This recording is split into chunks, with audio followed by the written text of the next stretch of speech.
تو ہم سے تو اللہ کے نبی نے 50 نمازوں کی امید رکھی تھی، اور ہم اتنے نالائق ہیں کہ ہم 50 کے بجائے 5 بھی نہیں پڑھ رہے ہیں۔ سمجھ میں ہی بات؟ وہ 5 میں بھی 2 والے ہیں، 1 والے ہیں، اور 1 تو بالکل بھی نہیں ہے، تذکرہ ہی نہیں ہے۔ یہ اللہ کے نبی کو ہماری دنیا سے 3 چیزیں پسند تھی۔ پہلی خوشبو، بھول گئے کیا ہے؟ دوسری نیک بیوی، تیسری نماز۔ حضرت ابوبکر صدیق کھڑے اور کہنے لگے مجھے بھی 3 چیزیں پسند ہیں، آپ کے چہرے کو دیکھنا، آپ پر مال خرچ کرنا، اور آپ کے نکاح میں میری بیٹی دینا پسند ہے مجھے۔ تو اللہ کے نبی صلی اللہ علیہ وسلم نے سنا، بہت خوش ہوئے۔ ہجرت کا سفر، یہ تمنا حضرت ابوبکر صدیق کی پوری ہوئی ہے۔ مکہ سے مدینہ المنورہ ہجرت اور غار سور کی 3 راتیں، حضرت ابوبکر صدیق نے وہ غار کو صاف کیا۔ اللہ کے نبی باہر رکے ہوئے آپ کو رکایا اور کہا کہ حالانکہ کندھے پر چڑھا کر آپ چڑھے، اندر گئے اور پورا غار صاف کیا۔ ایک جگہ پر اپنے پیر کو رکھ دیا، سوراخ پر، چھوٹے بڑے سوراخوں کو بند کیا۔ اللہ کے نبی صلی اللہ علیہ وسلم کے لیے اپنی مانڈی پیش کی، تکیہ تو تھا نہیں۔ اللہ کے نبی تھکے ہوئے تھے، آپ کے گود میں سر رکھا اور سو گئے۔ وہ سوراخ میں سے سانپ نے کاٹا اور زہر آنکھ تک پہنچا، تکلیف ہوئی، آنکھ سے آنسو گرے اور نبی کے رخسار مبارک پر، گالوں پر اللہ کے نبی بیدار ہو گئے۔ عطا اللہ شاہ بخاری رحمۃ اللہ علیہ لکھتے ہیں، ایسا منظر ہمیں لگ رہا ہے کہ قاری بیٹھا ہوا اپنے قرآن کی تلاوت کر رہا ہے۔ حضرت ابوبکر صدیق قاری اور ان کی گود ریحال، اور اللہ کے نبی کا چہرہ قرآن۔ یہ نبی کا دیدار ہو رہا ہے۔ اللہ کے نبی صلی اللہ علیہ وسلم نے فرمایا جو محبت سے 1 مرتبہ مجھے دیکھ لے، میرے چہرے کی طرف 1 مرتبہ دیکھ لے، دوزخ کی آگ اور دھواں اس پر حرام ہے۔ ایک صحابی روزانہ آتے اور دیدار کرتے اور چلے جاتے۔ اللہ کے نبی نے پوچھا تو کہا کہ میں جب گھر پر ہوتا ہوں میرا دل بے چین ہو جاتا ہے، آپ کی یاد ستاتی ہے، اسی لیے آپ کی مجلس میں آ کر آپ کے چہرے کا میں دیدار کر لیتا ہوں۔ یہ محبت تھی۔ اللہ کے نبی صلی اللہ علیہ وسلم نے 1 مرتبہ تبوک کے موقع پر کہا کہ مال کی ضرورت ہے۔ حضرت ابوبکر صدیق نے مال پیش کیا، حضرت عمر بن خطاب نے مال پیش کیا، مشہور واقعہ ہم سب جانتے ہیں۔ اور 1 مرتبہ بیٹھے ہوئے آپ رو رہے ہیں، تو حضرت علی وہاں سے گزرے تو پوچھا کیا بات ہے؟ کہا کہ میں مال دینا چاہتا ہوں اللہ کے راستے میں، مگر میں نے سنا ہے کہ دینے والا ہاتھ لینے والے ہاتھ سے اوپر ہوتا ہے۔ یہاں دینے والا ہاتھ صدیق اکبر ابوبکر صدیق کا ہے، لینے والا ہاتھ اللہ کے نبی کا ہے، کہیں گستاخی نہ ہو جائے کہ میں دے رہا ہوں میرا ہاتھ بڑا ہو جائے، وہ لے رہے ہیں ان کا ہاتھ چھوٹا ہو جائے، درجے میں ادب میں کمی نہ آ جائے۔ تو حضرت ابوبکر صدیق دعا کرتے کہ اے اللہ ابوبکر کے مال کو اپنا مال سمجھ کر نبی پاک صلی اللہ علیہ وسلم خرچ کرے۔ آپ کی دعا قبول ہوئی۔ روایتوں میں ہے کہ حضرت ابوبکر صدیق کے مال کو اپنا مال سمجھ کر اللہ کے نبی ہمیشہ خرچ کیا کرتے تھے۔ تو جب آپ نے آواز لگائی تو حضرت عمر بن خطاب نے آدھا مال پیش کیا، آدھا گھر پر رکھا، حضرت ابوبکر صدیق نے پورا مال پیش کر دیا، اور ٹاٹ کا لباس آپ پہنے ہوئے تھے، اپنا لباس بھی دے دیا۔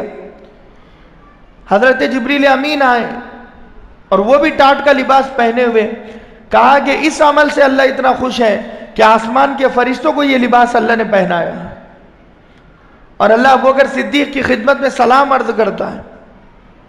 یہ مقام سب کچھ لگا دیا اپنا۔ دینے کے معاملے میں ہم بہت کنجوس ہیں۔ مسجد میں دینا ہے تو 10 روپے 20 روپے، مدرسے میں 10 روپے 20 روپے، غریب کی مدد کرنا ہے 5 روپے 2 روپے 10 روپے۔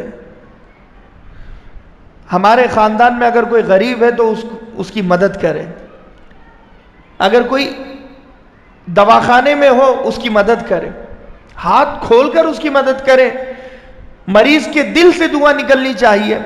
یہ عیادت کے لیے جانا ہے تو صرف خالی ہاتھ نہیں جانا ہے، اس کی مزاج پرسی کرے اور اپنی طرف سے کچھ نہ کچھ اسے دے.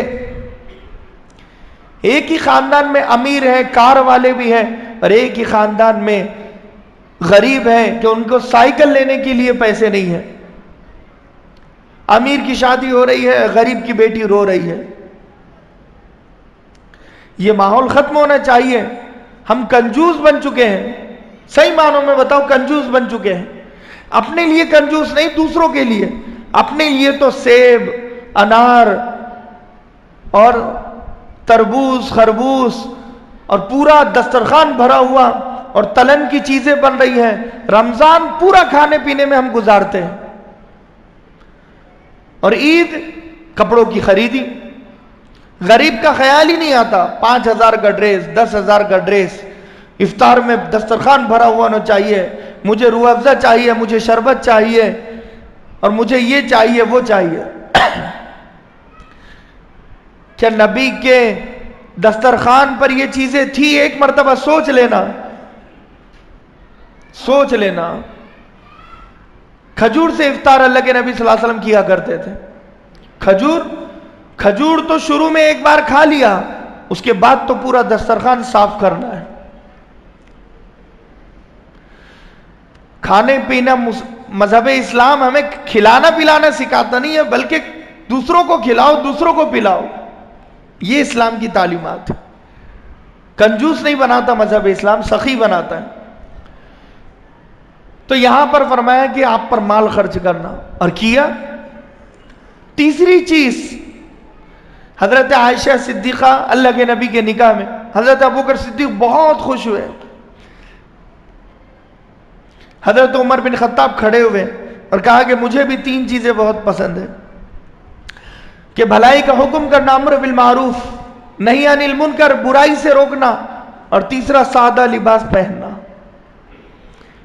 بیت المال میں کچھ عطر آئے ہوئے تھے، وہ غریبوں میں تقسیم کرنا تھے. تو حضرت عمر بن خطاب کی اہلیہ کہنے لگی کہ میں تقسیم کر دیتی ہوں. کہا کہ نہیں، کسی اور کو ذمہ داری دے، اور تقسیم ہوا.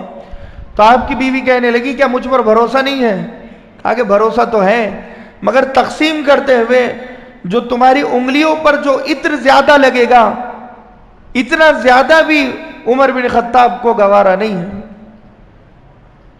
اگر اس کا حساب اگر اللہ لے لے گا جو انگلیوں پر لگا ہوا ہے، تو کہیں دوزخ میں نہ چلے جاؤ. حضرت علی نے دروازہ کھٹکھٹایا، رات کا وقت ہے. کہا کہ امیر المومنین دروازہ کھولیے. حضرت عمر بن خطاب امیر المومنین تھے. کہا کہ علی کیا بات ہے؟ کہا کہ کچھ کام ہے. دروازہ کھولا، چراغ جل رہا تھا. کہا کہ سرکاری کام ہے یا تمہارا ذاتی کام ہے؟ کہنے لگے ذاتی کام ہے. چراغ بجھا دیا. حضرت علی کہنے لگے امیر المومنین مہمان کے آنے پر چراغ جلاتے یا بجھاتے ہیں؟ تو آپ کہنے لگے مہمان تو تم میرے ہو اور کام تو تمہارا اپنا ہے، پھر چراغ سرکاری کیوں جلے؟ کہیں اللہ اس سرکاری چراغ کے تیل کا سوال اگر کر لے تو تمہارا اور میرا بیڑا پار نہیں ہوگا. اتنی احتیاط کی ہے. یہ برائی سے روکنا. جنگ یمامہ میں بہت سارے حفاظ شہید ہوئے صحابہ. اب فتوحات کا زمانہ تھا. حضرت عمر بن خطاب کی خواہش ہوئی یہ جو فوجی صحابہ ہیں یہ قرآن کو یاد کریں. ایک حکم دیا امیر لشکر کو، اور اس حکم پر 12,000 صحابہ حافظ قرآن بنے ہیں. یہ حضرت عمر بن خطاب تھے.